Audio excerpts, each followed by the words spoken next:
When we look back at the 20th century, few events cast a shadow as dark and profound as the Holocaust.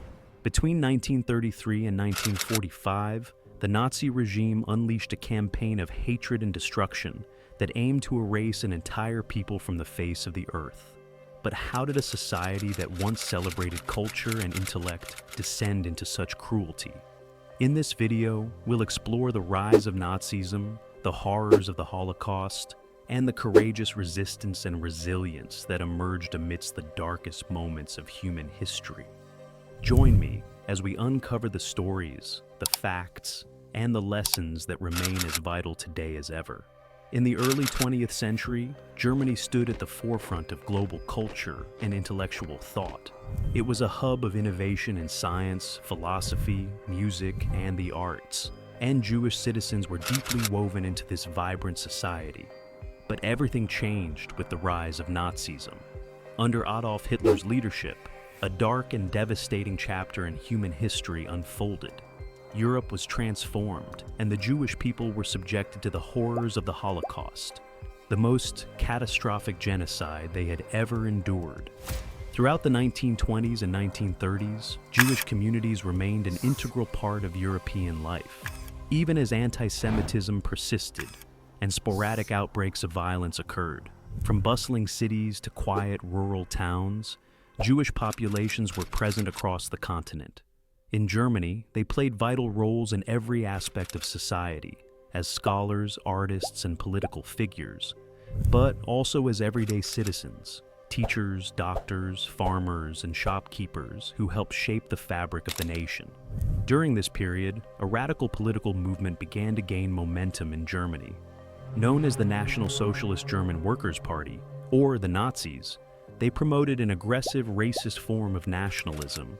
Their leader was Adolf Hitler, a figure whose beliefs would soon plunge Europe into darkness. Central to Nazi ideology was a deep hatred of Jews. In his infamous book, Mein Kampf, Hitler described Jewish people as a noxious bacillus, likening them to parasites within other nations. As early as 1922, he made his horrifying intentions clear, declaring, "Once I am in power, my first and foremost task will be the annihilation of the Jews." Although the Nazi Party was attracting attention with its fiery rhetoric and nationalist message, it initially struggled to gain a meaningful foothold in German politics.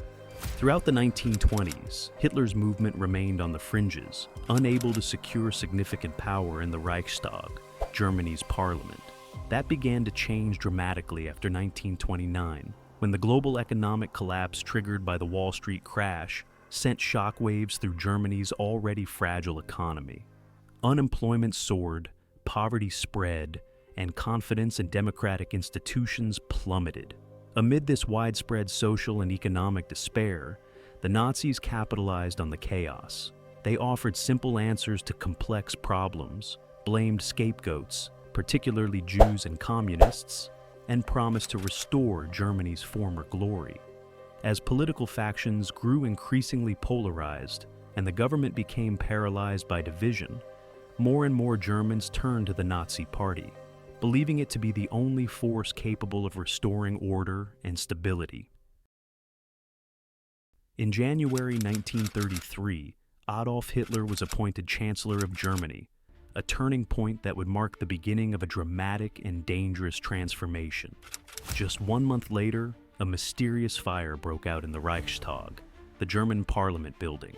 The Nazis quickly blamed the blaze on communist conspirators, claiming it was the first step in a planned revolution. Exploiting the public's fear of a communist uprising, they pressured President Hindenburg to sign the Reichstag Fire Decree, which suspended key civil liberties, including freedom of speech, assembly, and the press. In the wake of this manufactured crisis, Hitler moved swiftly. Within weeks, the German parliament passed the Enabling Act, granting him the power to enact laws without parliamentary approval. This effectively dismantled the democratic framework of the Weimar Republic and handed Hitler dictatorial authority, laying the legal foundation for total Nazi control over Germany. On September 15, 1935, the Nazi regime formalized its racist ideology into law, with the introduction of the Nuremberg laws. These infamous statutes marked a chilling escalation in the persecution of Jews in Germany. Under these laws, Jews were stripped of their German citizenship and reclassified as subjects of the state, a legal status that denied them fundamental rights. They were barred from voting, holding public office, or marrying non-Jewish Germans. More than just a set of legal restrictions, the Nuremberg laws institutionalized anti-Semitism, turning centuries of prejudice into state policy. This laid the groundwork for even more brutal measures to come, as the Nazi government moved from discrimination to outright dehumanization. As Nazi persecution intensified, many Jewish families desperately sought to escape Germany, but emigration was fraught with challenges. Strict immigration quotas, mounting international indifference, and rising xenophobia meant that few countries were willing to open their doors. For many, there was simply nowhere to go. Then, in September 1939, the situation grew even more dire. Germany launched a full-scale invasion of Poland, marking the official start of World War II. This aggressive expansion not only plunged Europe into conflict, but also trapped millions of Jews under Nazi occupation, placing them in even greater danger. As the German military advanced across Eastern Europe, a horrifying new phase of Nazi policy emerged, one aimed at the systematic extermination of the Jewish people. In towns and villages across the occupied territories, German army units and police forces, most notoriously the SS, were directed to wage what the Nazis called a war of annihilation. Jewish men, women, children, and the elderly were hunted down, often with the assistance of local collaborators. They were rounded up, marched to the edges of hastily dug mass graves, and executed in cold blood. These mobile killing operations, often referred to as the Holocaust by bullets, resulted in the murder of approximately 2 million Jews in just a few short years, setting the stage for even more industrialized forms of genocide to come. In their effort to isolate and control the Jewish population, the Nazis forced millions of Jews into overcrowded ghettos, sealed off sections of cities where they were cut off from the rest of society. Surrounded by walls or barbed wire, these ghettos became prisons, often patrolled by armed guards. Life inside was brutal. In 1941, the Nazis imposed yet another dehumanizing law. All Jews were required to wear a yellow Star of David on their clothing, making them instantly identifiable and subject to harassment or arrest. Within the ghettos, conditions quickly deteriorated. Food was scarce, medical supplies were almost non-existent, and disease spread rapidly in the cramped, unsanitary quarters. Starvation and illness claimed thousands of lives even before many were deported to concentration camps. In January 1942, senior Nazi officials and representatives from various government departments gathered at what became known as the Wannsee Conference. There, they formalized plans for the final solution, the systematic industrial-scale extermination of the Jewish people. Following this meeting, deportations to death camps became the central method of Nazi genocide. Jews were crammed into overcrowded cattle cars and transported to killing centers like Belzec, Sobibor, and Treblinka. Once there, victims were deceived into entering chambers they were told were showers, only to be killed with deadly gas. Some camps, such as the notorious Auschwitz-Birkenau complex, served dual purposes. Prisoners were exploited as forced laborers under brutal conditions, before many were ultimately sent to the gas chambers. This horrific assembly line of murder continued relentlessly for years, with thousands of Jewish men, women, and children killed every single day. Amidst the unimaginable cruelty and widespread destruction, many Jews found ways to resist, despite overwhelming odds and relentless brutality. Within the ghettos and concentration camps, prisoners risked everything to sabotage Nazi operations, smuggle weapons, and organize courageous uprisings beyond the walls of captivity. Some escaped into the forests, where they formed partisan groups, Bands of guerrilla fighters made up of both Jewish and non-Jewish members, united in their fierce opposition to Nazi oppression. These acts of resistance, though often small in scale, were powerful expressions of defiance and hope during one of history's darkest chapters. These partisan fighters carried out daring acts of sabotage, blowing up trains and disrupting Nazi supply lines, while engaging in fierce battles against German soldiers. Across occupied Europe, uprisings erupted in several ghettos, most notably in Krakow, Vilna, Bialystok, and Minsk, where imprisoned Jewish communities rose up in desperate and courageous rebellion against their oppressors. Alongside physical resistance, spiritual resistance flourished within the ghettos and camps. Despite the constant threat of violence and dehumanization, many Jews clung to their faith and cultural traditions. They observed religious holidays, studied the Torah, and upheld Jewish values as acts of defiance. Through creating art, writing poetry, and singing songs, these spiritual resistors preserved their dignity and nurtured the strength of the human spirit, proving that hope and identity could survive even in the darkest of times. Between 1943 and 1944, the Nazis intensified their campaign of terror. Ghettos across Europe were systematically liquidated, and Jews from every corner of Nazi-occupied territories were forcibly deported to death camps.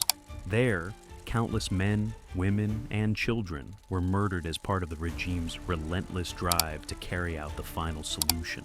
At last, in 1945, the tide of the war turned decisively.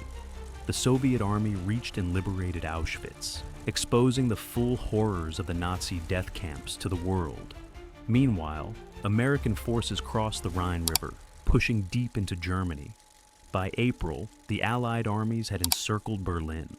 Faced with inevitable defeat, Adolf Hitler took his own life. Shortly afterward, Germany surrendered unconditionally to the Allied powers, bringing an end to the devastating conflict in Europe. By the war's end, the scale of devastation was almost unimaginable. Approximately 6 million Jewish men, women, and children had been systematically murdered by the Nazi regime, an atrocity that would come to be known as the Holocaust. But the Nazis' brutal campaign extended far beyond the Jewish community. Another 5 million victims, including Roma, often called gypsies, Poles, homosexuals, people with disabilities, communists, and other political dissidents, were also targeted and murdered in a ruthless effort to eliminate those they deemed undesirable.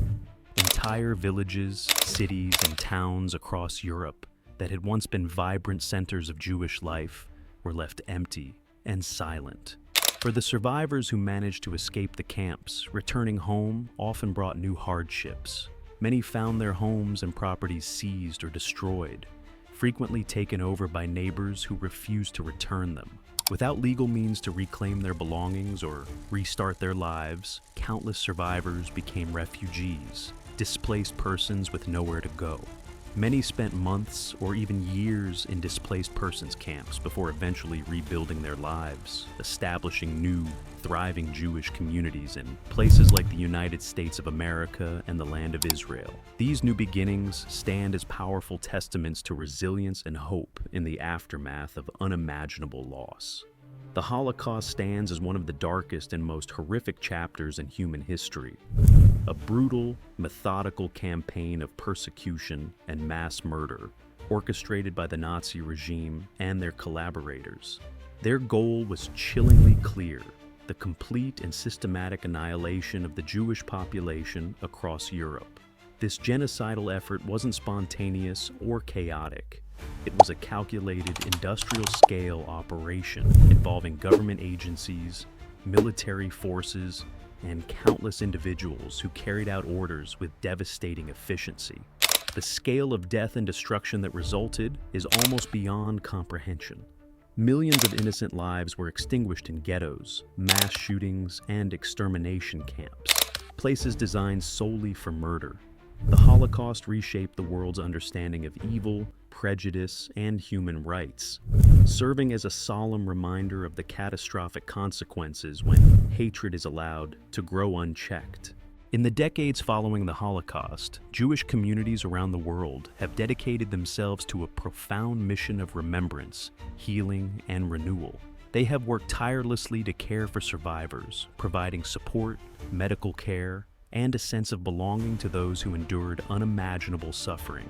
Honoring the memory of the 6 million Jews and millions of other victims who were brutally taken, communities have created memorials, museums, and educational programs to ensure that the names and stories of those lost are never forgotten. At the same time, Jewish life has been rebuilt and strengthened across the globe, with vibrant communities flourishing in places like North and South America, Europe, and Israel. A key part of this ongoing effort is education, teaching younger generations about the horrors and consequences of the Holocaust. This education is vital, not only to preserve history, but also to foster awareness, tolerance, and vigilance against hatred, bigotry, and anti-Semitism. Through these efforts, the global Jewish community and its allies strive to ensure that the lessons of the past remain clear so that such a tragedy can never be repeated. The story of the Holocaust is one of unimaginable tragedy, but also resilience, courage, and the enduring strength of the human spirit. Remembering these events is not just about honoring those who were lost. It's a vital lesson for all of us. By understanding the past, we empower ourselves to stand against hatred, intolerance, and injustice in the world today. Thank you for watching and learning with us at History Simplified. If you found this video meaningful, please like, subscribe, and share, so together we can keep these important stories alive for future generations.